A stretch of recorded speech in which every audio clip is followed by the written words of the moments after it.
Bonjour, bonjour.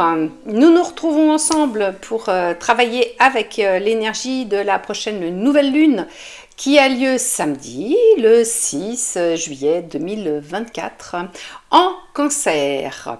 Voilà.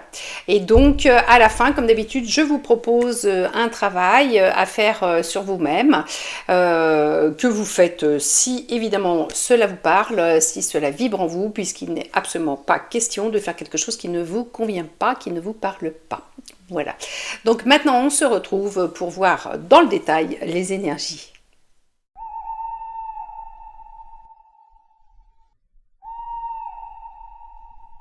Alors, donc, notre nouvelle lune en Cancer. Déjà une nouvelle lune, qu'est-ce que c'est comme phase lunaire? C'est une phase lunaire qui permet de faire des vœux. À la nouvelle lune, on fait des vœux pour construire son avenir, et à la pleine lune, on se libère de tout ce qui est toxique et on demande à l'univers de couper voilà, beaucoup de choses, selon bien sûr toujours le thème, le signe astrologique concerné par la nouvelle lune, et en cela, importance aussi du jour dans lequel elle a lieu, de la numérologie et des cartes de tarot, histoire de se faire plaisir. Voilà, donc là, en ce qui nous concerne, c'est une nouvelle lune dans le signe du Cancer. Alors, comment vous dire que le Cancer est toujours un petit peu compliqué comme signe? C'est vraiment un raccourci très vilain de ma part. Voilà, voilà, voilà. Je connais des gens qui sont en Cancer, qui sont pas simples, c'est pour ça. Mais bon, alors au-delà de ça, ce sont des gens extrêmement charmants, très émotionnels, donc ils peuvent être dans des grandes phases de joie, dans des grandes phases de tristesse, dans des grandes phases de peur, dans des grandes phases de beaucoup de choses. Et il y a certains signes qui sont nettement plus terre à terre, qui ont peut-être un petit peu de mal avec le Cancer. Bon, mais ça se limite pas à ça, bien sûr. Le Cancer est extrêmement intuitif parce qu'il est relié à la Lune au niveau planète gouvernante, et ça lui confère déjà et d'une cette histoire émotionnelle, hein, parce que comme on le sait, par exemple une pleine Lune, ça peut un peu faire tourbichonner le ciboulot, et puis on est très très lié à ces phases lunaires au niveau émotionnel. C'est le signe aussi, c'est un signe d'eau. L'eau, c'est la libération émotionnelle, hein. Quand on est triste et qu'on pleure, ce sont les larmes. Quand on est hyper joyeux, on peut aussi en pleurer. Quand on est vraiment plié en deux, parce qu'on rigole comme des fous, on peut aussi pleurer. Donc ça transmet vraiment énormément d'émotions. L'eau des yeux et l'eau du corps aussi, hein, qui est là pour faire la jonction entre toutes les cellules. Par là aussi passent tous les nutriments, les choses comme ça. Donc on est quand même fait à 70% quasi d'eau dans le corps. C'est dire quand même l'importance de l'eau au niveau incarnation, au niveau humain, hein, au niveau du corps terrestre. Donc on peut pas vraiment passer à côté de cet élément-là. Et le Cancer est baigné dans ses émotions. Donc, pas toujours saisissable non plus, hein. En fait, il est un petit peu entre deux mondes, hein, entre la mer, entre la terre. Et puis, alors on va pas dire il navigue à vue, hein, c'est pas comme le poisson qui est aussi un signe d'eau. Mais bon, voilà. Et avec ses pinces, il peut être quand même assez sur la défensive. Donc un Cancer, ça peut partir dans beaucoup d'émotionnel, puis d'un coup ça vous chope, et là ça vous tord le cou quand il en a vraiment trop marre d'être complètement submergé par ses émotions. Là, à ce moment-là, c'est pas le Scorpion qui pique, et encore ça, c'est encore le dernier signe d'eau, mais vous voyez quand même, les gens qui sont émotionnels, au bout d'un moment donné, ils sont un peu à cran, et ils peuvent devenir un petit peu méchants. L'émotion peut faire place à la colère aussi. Donc voilà, donc on va être sur cette énergie-là qui bouge énormément à l'intérieur du corps, hein. Ça, c'est un signe qui est vraiment ballotté intérieurement, qui veut tout faire bien, et qui, des fois, se laisse embarquer, voilà, dans des excès. Et c'est comme tout le reste, hein, tous les autres signes aussi ont des trucs à bosser, et voilà, le Cancer aussi. Donc on est là-dessus, donc nouvelle lune plus lune du signe du cancer, ça nous fait déjà 2 énergies lunaires, donc c'est quand même une grosse nouvelle lune, vraiment intuitive, vraiment connectée, qui va vraiment nous balader intérieurement, mais comme on l'a dit, une nouvelle lune c'est pour faire des vœux, c'est pour être positif, c'est pour travailler du positif, donc ça ne devrait pas quand même être aussi cataclysmique, on va dire, qu'une pleine lune en cancer, hein, qui est toujours un petit peu plus costaud. Voilà. Au niveau de l'année, on est toujours sur notre année 8, bien sûr, jusqu'au 31 décembre, ça c'est normal.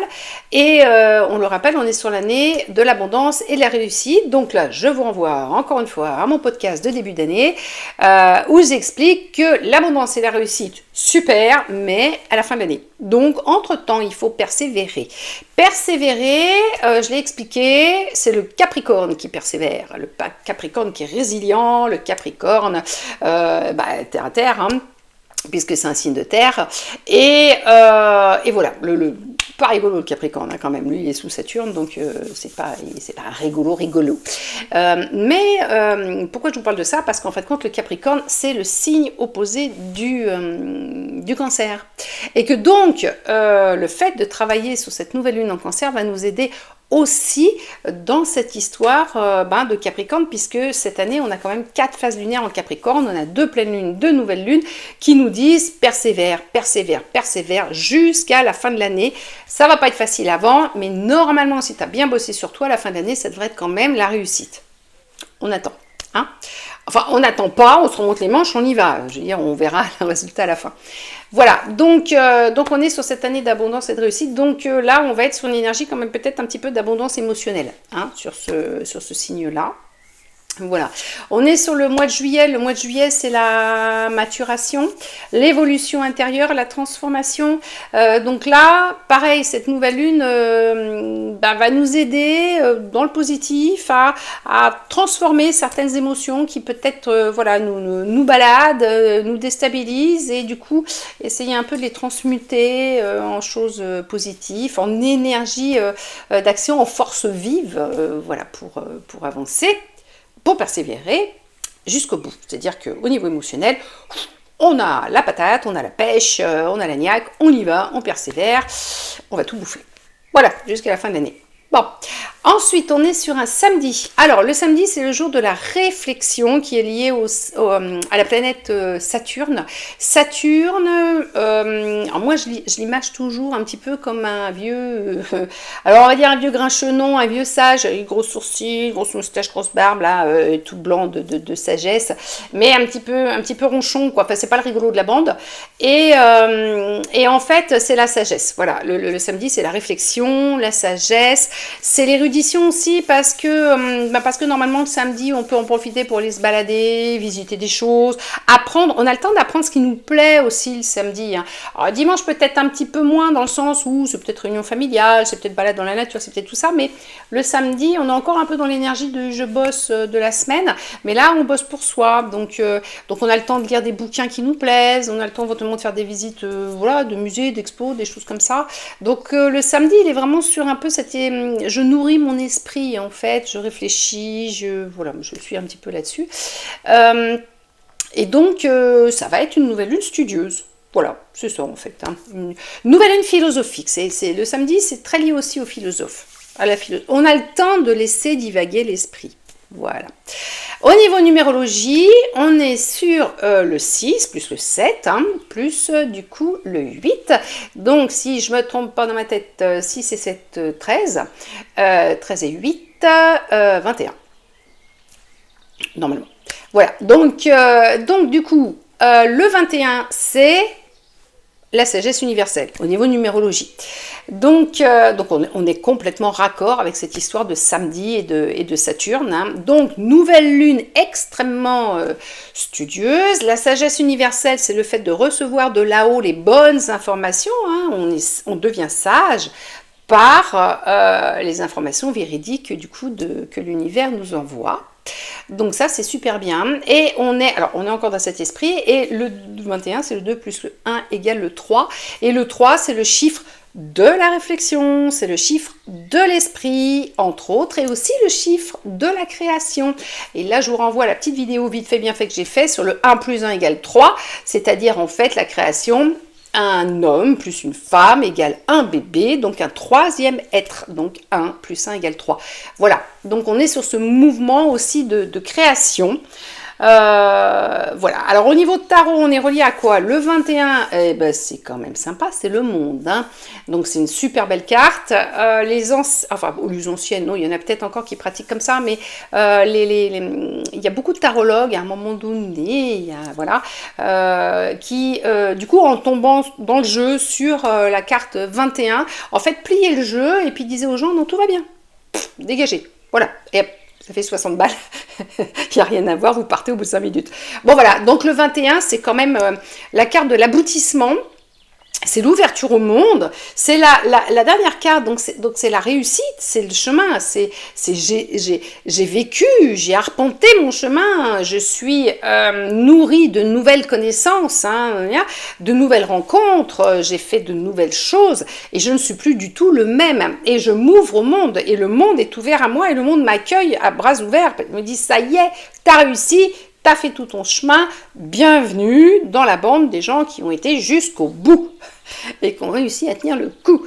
Bon, mais c'est surtout en fait cette histoire d'ouverture vraiment sur le monde. Voilà, c'est toutes les possibilités, c'est le champ des possibles, c'est j'en ai chié avant, on va le dire, et du coup là j'arrive au bout du chemin et là la porte royale s'ouvre et...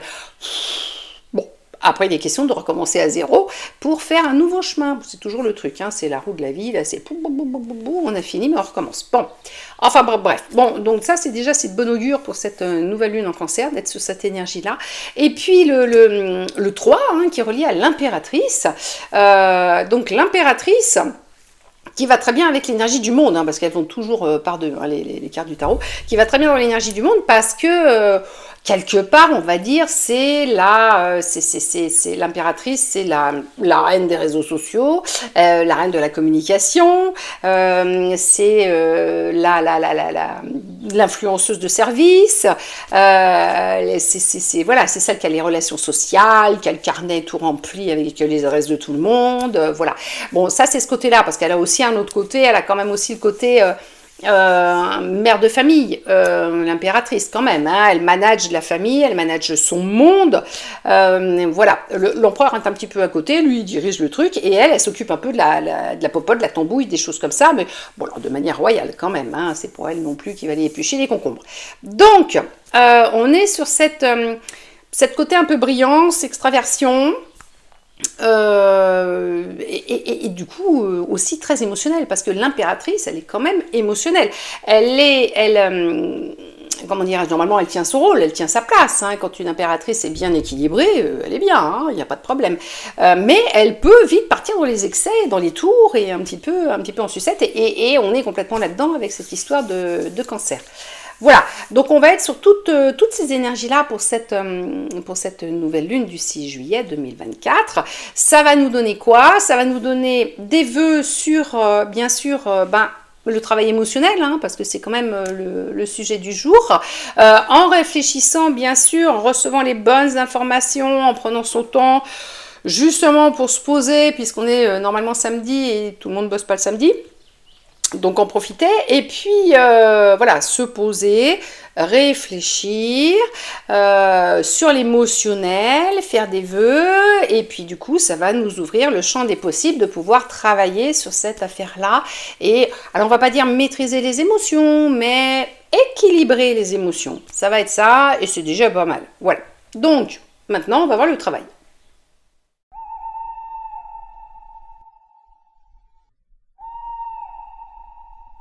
Alors, le travail que je vous propose, donc comme je l'ai dit en début de vidéo, vous faites bien ça si ça vous plaît. Si vous avez un autre protocole à faire qui vous branche mieux que celui que je vous donne, vous le faites. Il faut vraiment que ça vous parle, que ça vibre en vous et que vous ayez envie justement de transformer par le biais de ce que je vous propose. Voilà, donc on se met dans une ambiance zen, comme d'habitude, hein, vous commencez à connaître la chanson. Ce que vous voulez, décoration, musique d'ambiance, musique de méditation, lumière tamisée, encens, bol tibétain, enfin ce que vous voulez. Voilà, ce qui vous plaît, ce qui vous parle. Du moment que vous êtes zen, tranquillement tout seul, hein, il n'est pas question de faire ça en plein milieu de la salle à manger, vous prenez vraiment un petit temps pour vous, et du coup en plus ça va vous poser, ça va vous faire lâcher prise, ça va vous monter en taux vibratoire, vous allez voir, vous allez être super bien en sortant de l'affaire. Voilà, donc ça c'est cool. Vous prenez une page blanche, très important, pas de rature, pas de dessin, pas de machin comme ça, il faut vraiment que ça soit blanc nickel pour pouvoir tout marquer ce qu'il faut dessus. Et alors vous allez voir, ça ressemble un petit peu aux travaux qu'on est en train de faire en ce moment entre le portail, la pleine lune et tout ça, mais c'est normal parce que de toute façon on est sur l'émotionnel, donc on va pas pouvoir faire vraiment autre chose non plus, mais là on va aborder le sujet un petit peu différemment. Parce que dans les autres vidéos c'était pour couper net, et là on va pas couper en fait, au final on va équilibrer, on va demander à équilibrer les choses. Donc vous allez me faire, vous allez marquer les projets que vous avez envie de faire. Voilà, peut-être pas ceux, ils se sont peut-être pas encore réalisés, parce qu'on est sur le mois de juillet, normalement ça doit commencer à prendre forme, ce que vous avez travaillé depuis le début de l'année, ce que vous avez eu envie de mettre. Là, vous pouvez mettre carrément des projets qui n'étaient peut-être pas pour cette année-là en fait, ou des rêves un petit peu fous. Bon, lâchez-vous, ce que vous avez envie de faire de votre vie, vous le marquez. Et puis vous mettez les émotions que ça vous dégage, ça vous enchante. C'est pour ça qu'il faut être tout seul, parce que bon, il faut quand même arriver à se connecter à soi, justement, hein, on est bien là avec toute cette histoire de lune, de samedi, tout ça, et d'ouverture, pour vraiment ressentir, hein, tel projet, qu'est-ce que ça éveille en moi, bon, de la joie, parce que sinon ce ne serait pas un projet, hein, on ne va pas faire le projet d'aller se pendre et d'être en joie.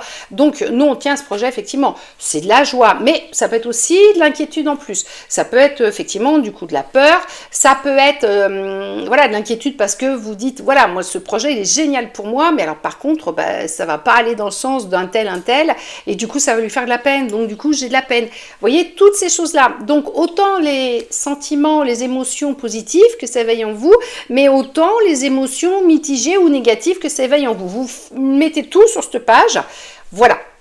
Et ensuite, vous prenez cette page, vous la portez sur votre cœur, et là, vous demandez à l'univers profondément, 3 fois, c'est mieux, d'équilibrer toutes les émotions qu'il y a dessus. C'est pas le sujet d'éradiquer les mauvaises émotions. C'est le sujet de rééquilibrer toute cette affaire-là. De ne pas partir dans le délire émotionnel, dans trop de joie, dans trop d'euphorie ou dans trop de catastrophisme ou trop de négativisme. Vraiment, c'est je remets l'équilibre dans mes émotions pour être zen, dans le lâcher prise, dans la paix intérieure, et puis la paix extérieure aussi, parce que quand on est dans la paix intérieure, du coup on n'explose pas l'extérieur, et c'est ça le but en fin de compte de la manœuvre aujourd'hui, c'est ça, c'est de remettre le calme dans sa vie au niveau émotionnel. Voilà. Donc les projets, ce que ça vous évoque, ce que ça vous éveille, et puis demander à équilibrer toute cette affaire-là. Voilà, pour être dans le juste par rapport en fin de compte à tout ce que vous avez envie de réaliser dans votre vie. Voilà. Donc, pour le travail, c'est fini, et toujours vraiment dans le recueillement et la zénitude.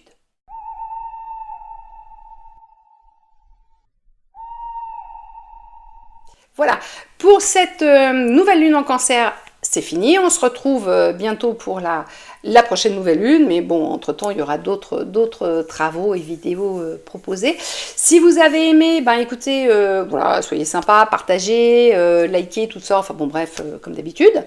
Et puis, je vous rappelle aussi que c'est le moment de vous inscrire, si vous le souhaitez, à mes formations. Et ça, vous allez en grattant trouver la vidéo qui concerne tout ça, et de toute façon vous avez toutes les infos sur mon site internet créadam.fr.